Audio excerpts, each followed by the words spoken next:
Que vaut le final de Sense8 ? On vous le dit tout de suite dans iGeekNo. Le final de Sense8, la série des sœurs Wachowski, arrive le 8 juin sur Netflix, mais tu as déjà pu le voir. Tout à fait. Sylvain, bonjour. Bonjour.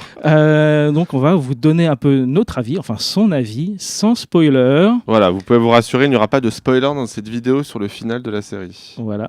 Sauf que, déjà, c'est quoi cette série ? Parce que il y a eu 2 saisons, ça a été annulé, et puis Netflix a repêché la licence pour offrir une vraie fin. Oui, parce que du coup, la saison 2 se terminait sur un cliffhanger.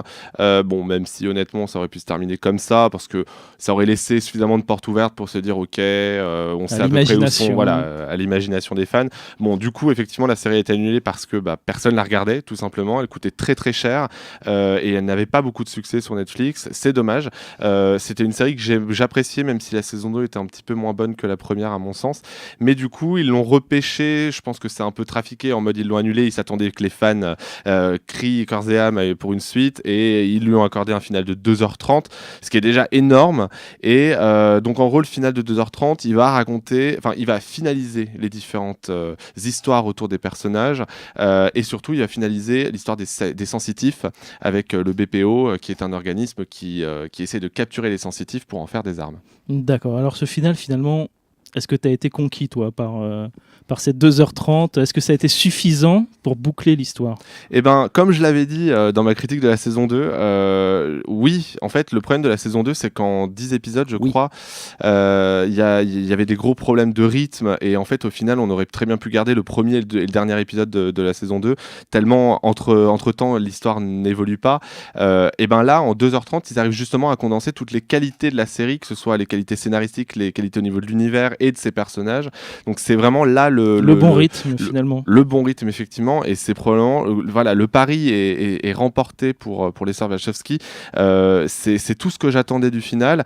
On a des réponses parfois qui utilisent des raccourcis assez énormes, et c'est un petit peu dommage.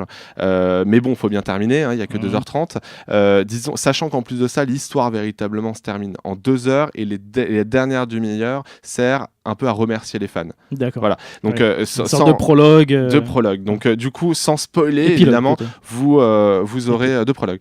Prologue, épilogue. Non, épilogue, oui, épilogue. Prologue, c'est avant. Prologue, c'est avant. Il y a un petit prologue, d'ailleurs. Mais d'ailleurs, il faut s'accrocher un peu.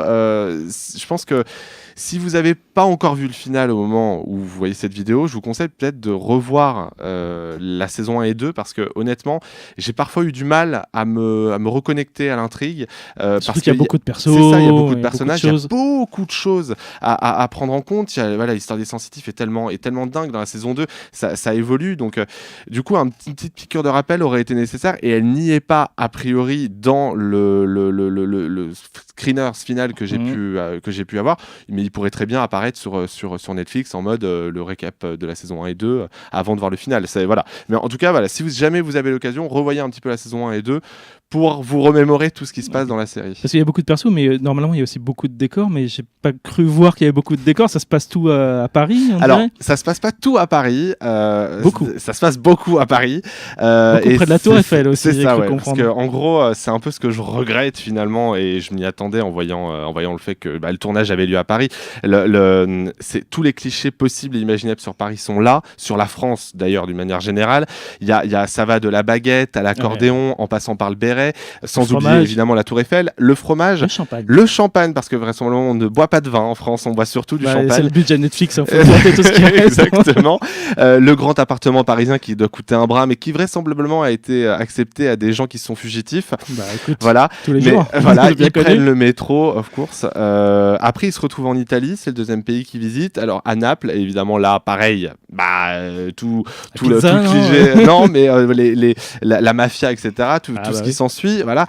C'est quasiment, pour moi, enfin, j'ai vu un tout petit peu, c'est limite du troll, que c'est limite honnêtement, de la parodie exagérée. Il doit y avoir de la parodie un tout petit peu.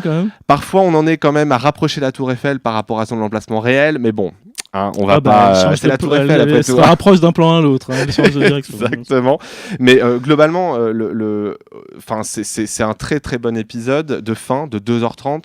Donc voilà, moi j'ai été vraiment content qu'ils réussissent au moins à mettre un point final à la grande mythologie de la série, qui sont donc les sensitifs et le BPO, cet organisme-là. C'est vraiment de ce côté-là, c'est très réussi. Après, au niveau des personnages, certains valent mieux que d'autres, mais honnêtement, j'ai été très heureux de revoir tous les personnages de la série. Ok, parfait. Et ben on verra cette finale, vous pourrez voir cette finale le 8 juin sur Netflix. On se retrouve, nous, sur IGN France pour d'autres émissions, d'autres critiques de séries, télé, films et tout ça, mais pas Sense8 parce que c'est fini. C'est fini. Ah, sniff. Non, mais les fans seront contents quand même. Hein. Donc rassurez-vous, vous serez heureux. Si vous avez aimé la critique de Sylvain, abonnez-vous pour d'autres vidéos. Si vous n'avez pas aimé non plus, mais voilà, abonnez-vous aussi. Mettez le pouce bleu. Oui, il est encore vert. Je crois qu'il est gris maintenant. Ouais. Le pouce en l'air, en tout cas. Voilà. À bientôt sur IGN France. Salut.